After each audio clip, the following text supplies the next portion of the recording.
Hello and welcome to another Battlefield 3 gameplay analysis.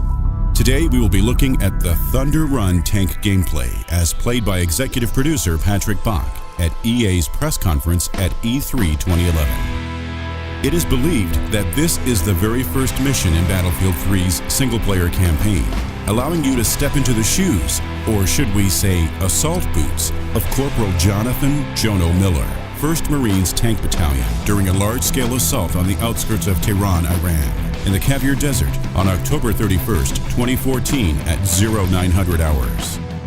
The video starts with Miller contemplating a toy dinosaur sent to him by his son.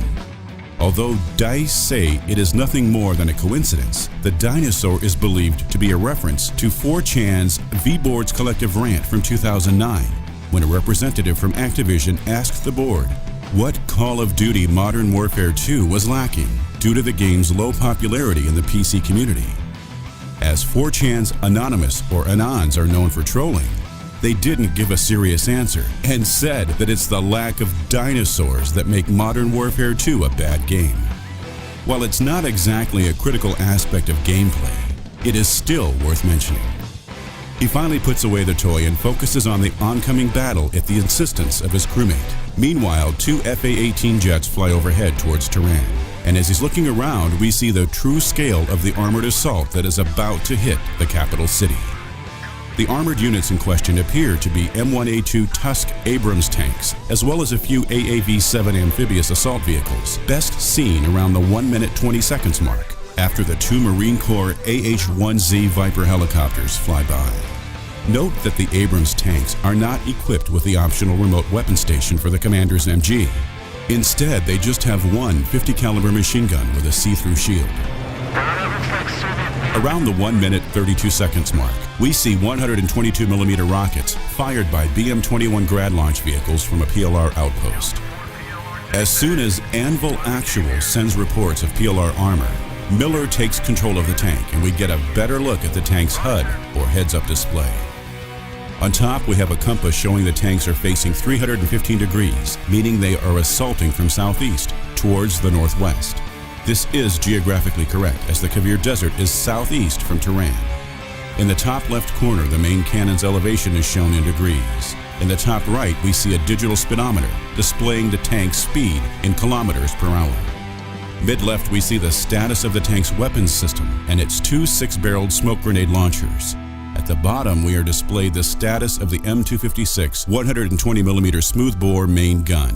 RDY indicating it is ready to fire, and wait indicating it is not ready to fire. We also see an indicator allowing the operator to better see where the tank's turret is currently facing, in comparison with the tank's hull.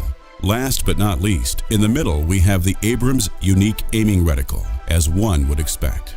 When magnification is activated by clicking the right mouse button, there's an indicator on the right-hand side showing the current magnification. In our case, 3 times magnification. There's also a warning light that appears when the tank is taking damage.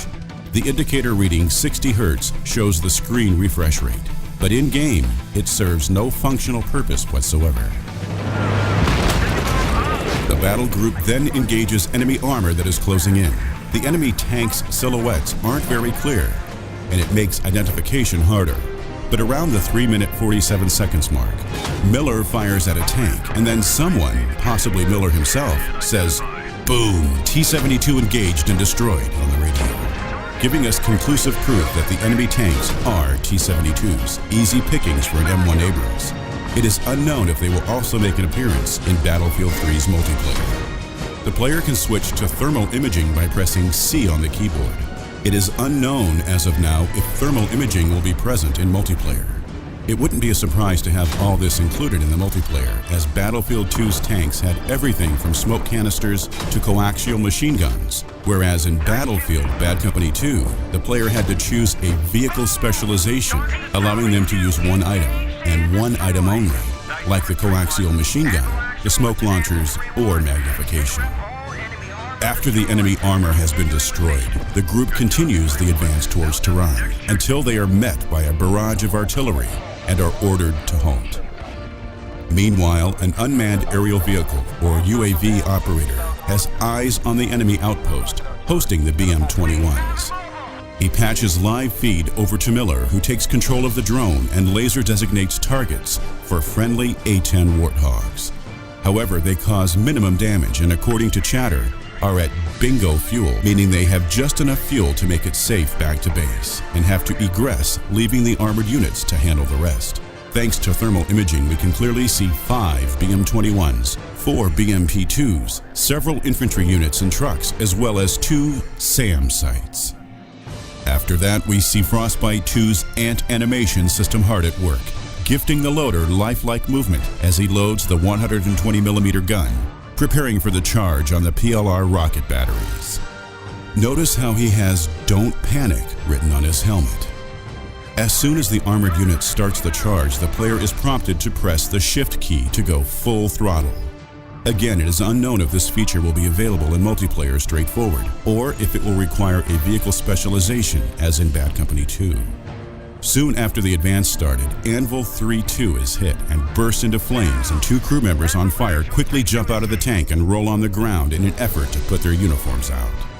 During the charge, we can see that the tank's top speed is approximately 50 kilometers per hour off-road, as it is in real life. As the units move into the outpost, the player switches to a 7.62mm M240 coaxial machine gun by pressing 2 on the keyboard. The 120mm gun can be selected by pressing 1. The text "Lock" can also be seen on the left side of the HUD, possibly indicating a missile lock. After Miller kills several infantry units, he engages a BMP-2.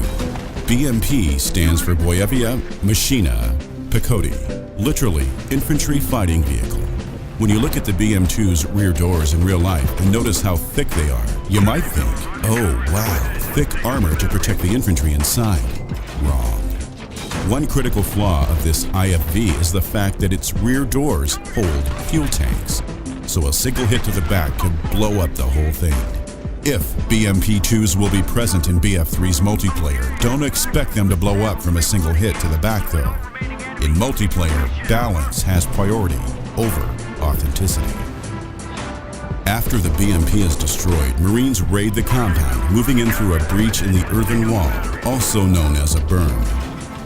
Miller then fires off a round into a BM-21, causing it to explode in a spectacular fashion, initiating a chain reaction causing secondary damage, destroying the other launchers, an impressive display of fireworks by the Frostbite 2 game engine.